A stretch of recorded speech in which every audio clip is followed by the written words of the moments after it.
Hey, what's up, guys, and welcome back to my next video. Hope you're all doing absolutely fine. And today we're gonna continue with the second part of a technical error. So let's do this.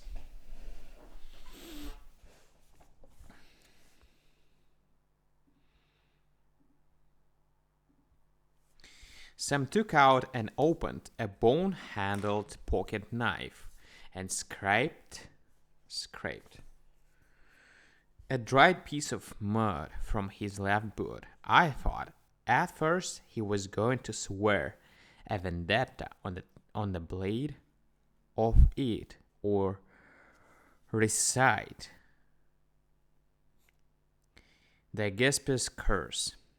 The few fads I had ever seen or read about usually opened that way. This one seemed to be presented with a new treatment.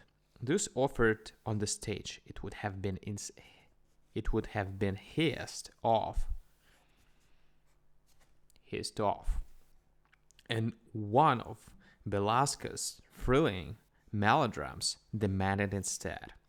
"I wonder," said Sam, with a profoundly thoughtful expression, "if the cook has any cold beans left over." He called Wash, the negro cook, and finding that he had some, ordered him to heat up the pot and make some strong coffee. Then we went into Sam's private room where he slept and kept his armory, dogs, and the saddles of his favorite mounts. He took 3 or 4 6-shooters out of a bookcase and began to look them over, whistling the cowboy's lament abstractedly. Afterward, he ordered the 2 best horses on the ranch saddled and tied to the hitching post. Now, in the food business, in all sections of the country, I have observed that in one particular, there is a delicate but strict etiquette belonging. You must not mention the word or refer to the subject in the presence of a fetiist. It would be more reprehensible than commenting upon the mole on the chin, mole, mole, on the chin of your rich aunt. I found later on that there is another unwritten rule, but I think that belongs solely to the West. It yet lacked 2 hours to supper time, but in 20 minutes Sam and I were plunging deep into the reheated beans, hot coffee, and cold beef. "Nothing like a good meal before a long ride," said Sam. "Eat heartily." I had a sudden suspicion. "Why did you have 2 horses saddled?" "1, 2, 1, 2, said Sam. "You can count, can't you?" His mathematics carried with him in a momentary qualm, and a lesson. The thought has not occurred to him that the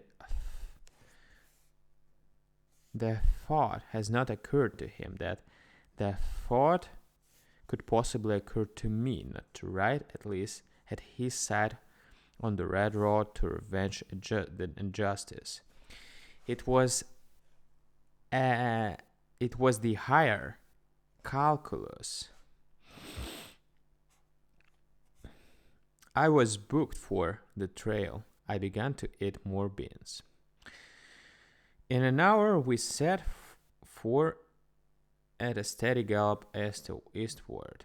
Our horses were Kentucky bred, strengthened by the mesquite grass of the West.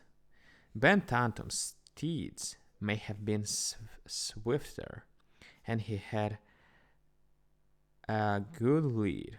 But if he had heard the punctual thuds, thuds, thuds, thuds of the hoofs of those trailers of ours, born in the heart of Fedland, he might have been felt that retribution was creeping up. Retribution was creeping up on the hoofprints of his dapper necks. Dapper necks. No idea what is this. His dapper necks. I knew that Ben Tatum's card to play was flight. Flight until he came within the safer territory of his own henchmen and supporters. He knew that the man pursuing him would follow the trail to any end where it might lead.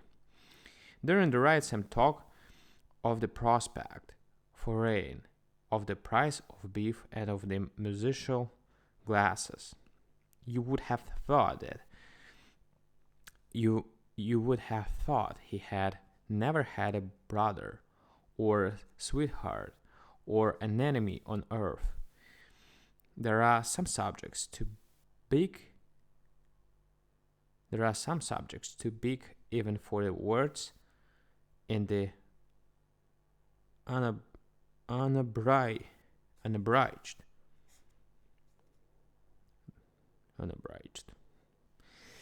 Knowing this phase of the third card, but not having practiced it sufficiently, I overdid the thing by telling some slightly funny anecdotes. Sam laughed at exactly the right place, laughed with his mouth. When I caught sight of his mouth, I wished I had been blessed with enough sense of humor to have suppressed those anecdotes. Our first sight of them we had in Guthrie. Tired and hungry, we stumbled unwashed into a little yellow pine hotel and sat at a table.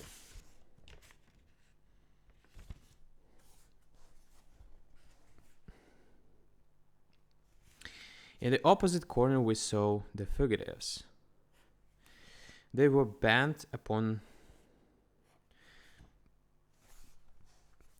their meal, but looked around at times uneasily.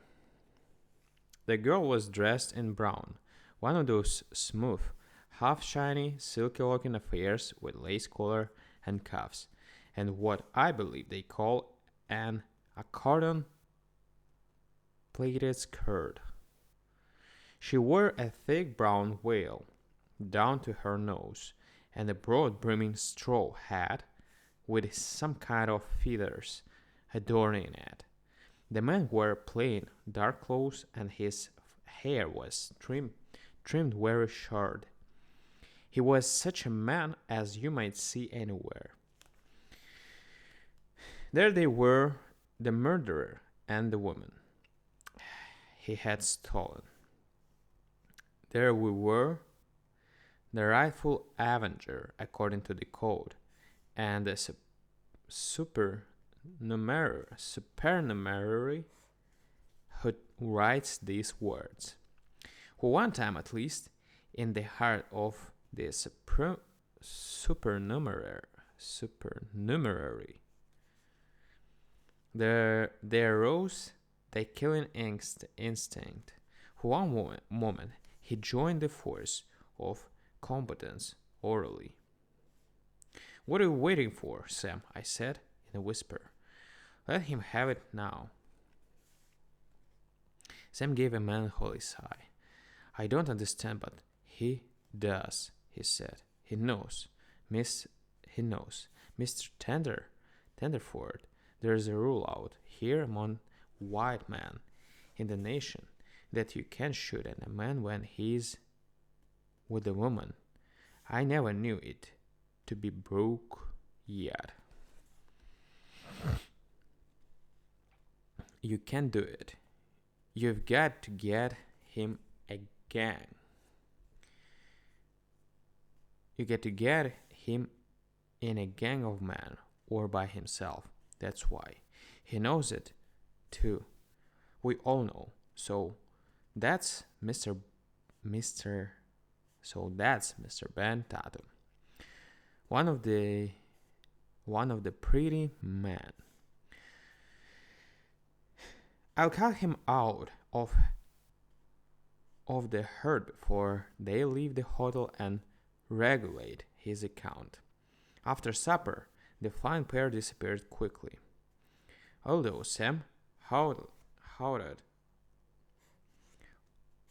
lobby and stairway and halls half the night in some mysterious way, the fugitives eluded him. And in the morning, the whale lady in the brown dress with the accordion pleated skirt and the dapper young man with the close clipped hair and the buckboard with their prancing necks were gone. And it is a monotonous story that of the ride, so it shall be curtailed. Once again we overtook them in the road. We were about 50 yards behind. They turned in the buckboard and looked at us, then drove on without whipping up their horses. Their safety no longer lay in speed. Ben Tatum knew. He knew that the only rock of safety left to him was the code. There is no doubt that had he been alone, the matter would have been settled quickly with some Durkee in the usual way. But he had something at his side that kept still the trigger finger of Bob. It seemed likely that he was no coward. So, you may perceive that women, on occasions, may postpone instead of precipitating conflict between man and man, but not willingly or consciously. She is oblivious of codes. She is oblivious of codes. 5 miles farther, we came upon the future great western city of Chandler.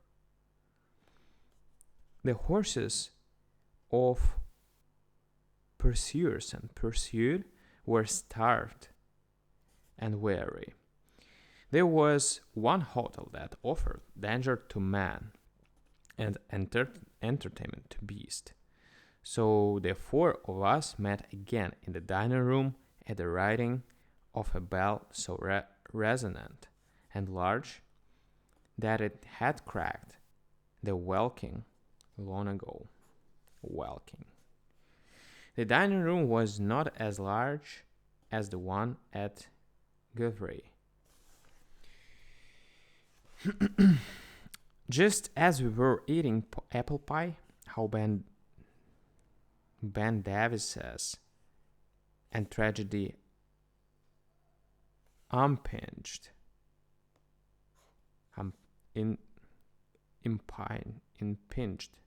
upon each other. Tragedy impinging impinge impinge upon each other. I noticed Sam looking with keen intentness at our quarry,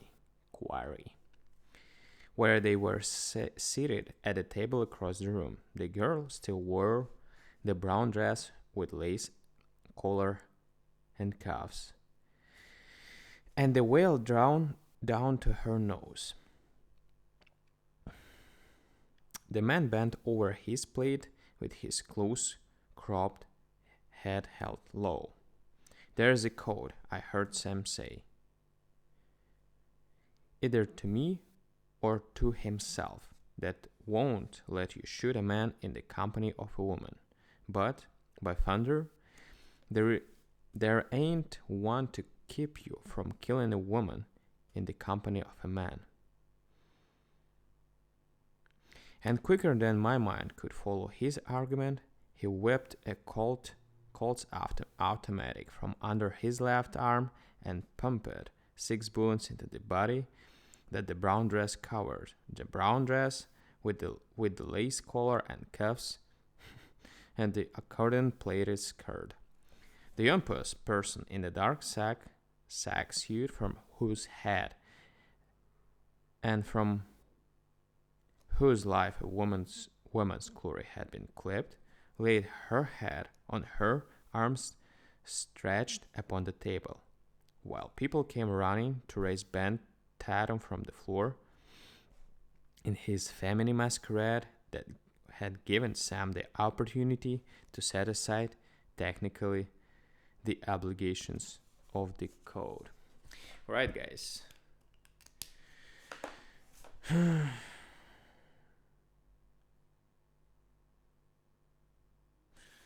I have no idea why he killed the woman.